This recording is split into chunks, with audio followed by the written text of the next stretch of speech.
Hello, everyone. We are planning on having a 10-year anniversary channeling event coming up in September.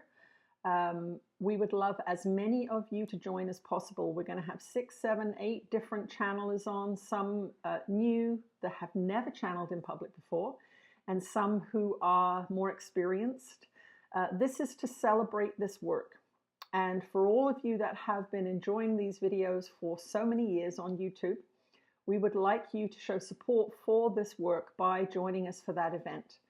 We have space for 1,000 people, and we would love you to join us. It is a show of your appreciation for not only my work, but for Jesus and Ananda, giving you so much free information here on YouTube.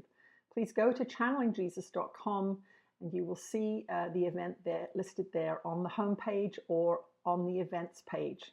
Sign up. It's coming in September. If you sign up, you don't have to attend the all-day event. It will be going from 10 till 4, but you will have a recording, so you don't have to be able to be there in person all day. You can show your support and have a recording that will be sent to you at your email. Thank you very much for your support. We'll see you in September. Bye.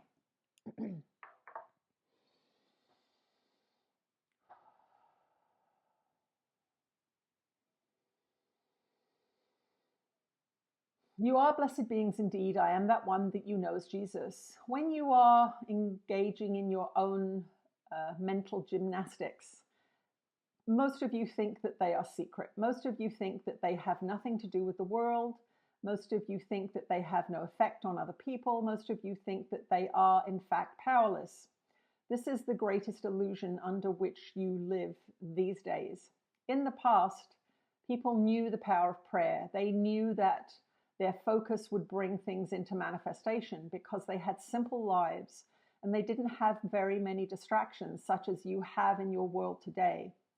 The world today is full of distractions, and the distractions are there to keep you from this practice. And so your distractions keep you powerless. Your distractions keep you alone. Your distractions keep you feeling as if you are one tiny, tiny cog in a giant machine that is not going to listen to you. The distractions are the issue for the modern Western mind.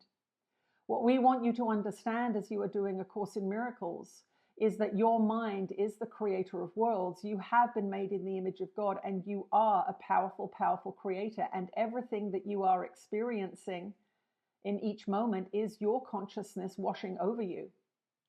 And you must remember this, that what you do affects everything because you are the creator of worlds. This is not what you are taught in your society. You are taught that you are feeble, one man, one vote, and the government doesn't listen to you even when you do use that vote. So what's the point? This is where disillusionment, depression, suicide arise in a mind that feels as if it has no power at all. And it is the greatest lie that you all function under. We want you to truly comprehend the power of your ability to forgive, your ability to love, your ability to create. When you are sitting at home alone, reading your course or doing a painting or writing poetry, you are changing the world. You are extending yourself. You are extending the love that you were made in the image of.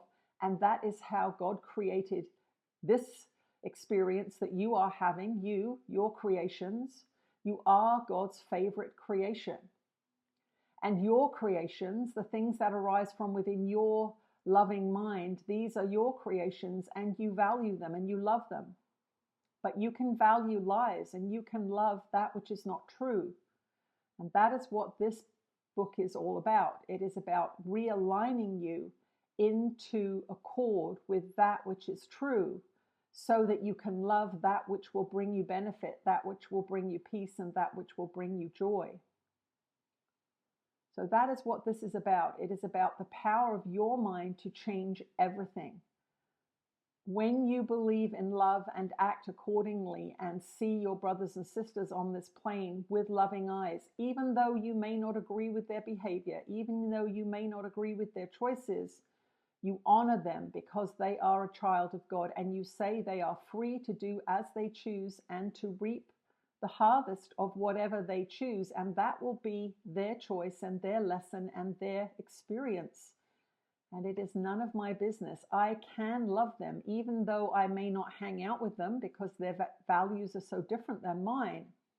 But I can look upon every child of God as that, exactly that, a fellow brother and sister on a journey of separation, away from love, tempted by fear and distraction and separation.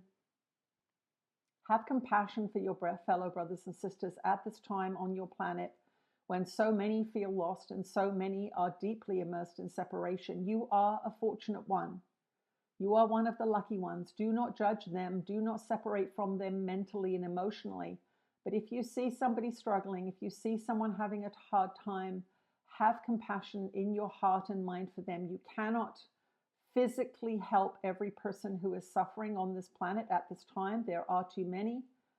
But you can align yourself with the truth of them, which is that they are a daughter of God or a son of God, and they are loved as you are loved by the divine. I am that one that you know as Jesus, and I will speak to you again soon. Alrighty. Have a good day, everyone. See you soon. Bye.